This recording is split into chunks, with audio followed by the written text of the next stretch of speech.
Olá, seja bem-vindo para o meu canal. Aqui eu costumo contar para vocês história de grandes homens, pessoas que mudaram o rumo da humanidade para o bem, diplomatas, cientistas, historiadores, artistas, pessoas que de alguma forma contribuíram para o bem da humanidade. Mas o sujeito, cujo qual eu irei falar hoje, fez o extremo oposto na história da humanidade. E mesmo assim, nunca foi pego pelos seus crimes. Até hoje, mais de 100 anos após os crimes serem cometidos, não sabemos quem ele é. Não temos uma prova de DNA. Não temos um culpado para apontar o dedo. Hoje, meus amigos, contarei a infame história de Jack o Estripador. Ou melhor, a lenda Jack o Estripador.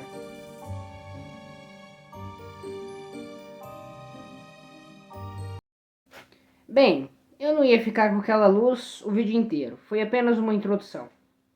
Mas, primeiro, para entender a mente do criminoso, devemos entender o local onde ele se encontrava. Os crimes que Jack cometeu aconteceram no distrito de Whitechapel, em Londres, no ano de 1888, nos meses de agosto a novembro deste ano. Acontece que Whitechapel era um bairro muito pobre de Londres, era um bairro com extrema dificuldade financeira. Os homens que lá trabalhavam, em sua maioria, eram criminosos, ou batedores de carteira, ou também trabalhavam honestamente, só que o dinheiro que eles ganhavam não era suficiente para se sustentar. As mulheres, por sua vez, por ser um lugar de extrema escassez, em sua maioria se prostituíam, tanto que foi aí que começou a história da prostituição em Londres. Tudo isso começa em 1888. Essas pessoas, essas mulheres, eram marginalizadas pela sociedade. E também temos a polícia daquela época, que não tinha recursos suficientes. Naquela época, em 1888, não existiam vestígios de DNA, não existiam câmeras, não existiam patrulhas e nem rondas noturnas. E além disso, temos um pequeno problema social. O que acontece é que as vítimas que Jack o Estripador fez, todas as 5 confirmadas e chamadas pela hiperologia, o estudo sobre a história do Jack o Estripador, chamado de as 5 canônicas, todas eram prostitutas. E naquela época, a polícia e a maioria dos homens e da sociedade não olhava muito bem para essas mulheres, não admirava e também não mantinha respeito por elas, mas utilizava de seus serviços. Jack achou uma brecha para poder cometer os seus crimes. Ele mirou nas vítimas, não só dele, mas vítimas da sociedade em si. Mas como começa essa história e como os crimes foram cometidos? Como eu havia dito antes, os crimes aconteceram no ano de 1888, entre os meses de agosto e novembro daquele mesmo ano. Ao todo, foram 5 vítimas. A primeira vítima foi Mary Ann Nichols, morta no dia 31 de agosto de 1888. Ela é a primeira das 5 canônicas. Estima-se que Jack poderia ter feito mais vítimas, mas por algum motivo, ou simplesmente ele não fez, nós não sabemos quem são essas outras vítimas. Ou talvez ele não tenha feito mais vítimas, o que é improvável. A primeira, Mary Ann Nichols, morta em 31 de agosto, foi encontrada com um corte profundo em seu pescoço e com ferimentos no abdômen. Mary Ann Nichols era uma prostituta que trabalhava e morava no bairro de Whitechapel. Aqui já achamos no criminoso o que ele fazia e que virou a sua alcunha: estripar. Estripar é você sufocar a vítima tirando os intestinos, a parte dela. Eu não poderei detalhar muito os assassinatos em si, mas sim a ordem dos fatos e as vítimas. Mary Ann Nichols era filha única, pais moravam muito longe, não eram de Londres, e também ela não possuía filhos. Não sabemos o motivo de que Marian Nichols migrou para o trabalho da prostituição, mas muito provavelmente, vendo a miséria que persistia em Londres, ela decidiu optar por esse caminho porque era um dos caminhos mais viáveis da época de trabalho para as mulheres. Marian Nichols foi a primeira canônica. A polícia, na sua primeira vítima, não foi atrás de um culpado, porque Marian Nichols era uma pessoa marginalizada, mas houve um pequeno pavor naquela sociedade da época, não pela pessoa que foi morta, mas sim pela brutalidade dos crimes. O que agora, nessa segunda vítima, é algo pior e que é elevado ao extremo. A segunda vítima foi Anne Chapman, também prostituta. Seu corpo foi encontrado no dia 8 de setembro de 1888. Aqui, o assassino, que é chamado depois de Jack o Estripador, mas não sabemos seu nome de verdade, agiu com extrema cautela e precisão. As pessoas que investigaram o assassinato na época viram naquela cena de crime extrema brutalidade, mas também algo que apenas uma pessoa que sabia de anatomia poderia ter feito.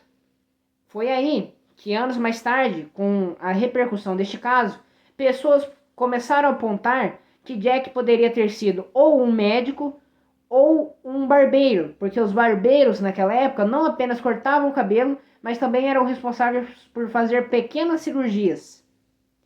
Depois, temos a vítima Elizabeth Stride e também Catherine Edwards, no dia 30 de setembro. Duas vítimas em uma única noite. Aqui na hiperologia é chamada de a noite dupla. Aqui o assassino atuou de forma mais ágil. Por ser duas vítimas, os hiperologistas estimam que ele apressou estas mortes para acontecer numa mesma noite. E outros dizem que ele matou em dias diferentes, mas ele tinha um conhecimento e manipulação de anatomia tão complexo que ele disfarçou, parecendo que foi feito na mesma noite. Mas o que temos comprovado de fato é que as duas mortes aconteceram na mesma noite. Vamos então para a quarta vítima, chamada de Mary Jane Kelly. Foi morta no dia 9 de novembro e é a morte mais brutal de todas. E aqui, em sua última vítima, o assassino teve um modus operandi bem diferente. Mary Kelly realmente era prostituta, mas tem um detalhe. Antes, o assassino matava em ruas e em becos escuros, com pouca iluminação e ao ar livre. Aqui, no caso de Mary Jane Kelly, a quarta vítima, foi encontrada no seu próprio apartamento. A janela foi arrombada com uma pedra e o assassino conseguiu adentrar o apartamento da mulher. E então, a asfixiou nos seus lençóis e cometeu o assassinato, usando o mesmo modus operandi. Os hiperologistas dizem que aqui o assassino, por não ter sido pego mais 3 vezes no passado, criou uma confiança. Em muitos outros casos de criminosos como ele, é possível ver isso. Os crimes antes aconteciam com mais cautela, só que conforme o tempo vai passando, o assassino, por ter ganhado mais confiança, vai apostando em mortes cada vez mais complexas e também aos olhos da população, querendo aparecer mais. Mas aqui vem um detalhe muito interessante sobre o assassino. Além de cometer os seus crimes, Jack, de alguma forma, não estava satisfeito em sair impune pelas maldades que fez. Além de sair impune, ele queria ganhar reconhecimento pelos seus atos. De alguma maneira macabra, achava que, de alguma forma, as pessoas começariam a admirá-lo pelo aquilo que ele fez.